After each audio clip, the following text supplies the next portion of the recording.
Naomi Home presents the Siggy Genuine Leather Square Arm Accent Chair Assembly video. Before we begin, please make sure to have the assembly instructions on hand to follow along and have all the parts listed. This leather accent chair comes as shown with Goose feather cushion filling, making your seat feel like a cloud. To get started, attach 2 legs onto each armrest using 2 screws per leg. Next, install the middle leg onto the base. Now connect the chair base onto the chair bed. Similarly, connect both armrests onto the sides of the chair base and chair bed.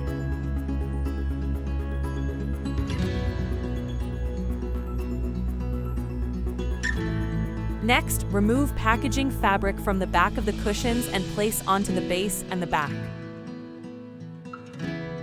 And there you have it, your Siggy Genuine Leather Square Arm Accent Chair is complete and ready for use. Thanks for watching.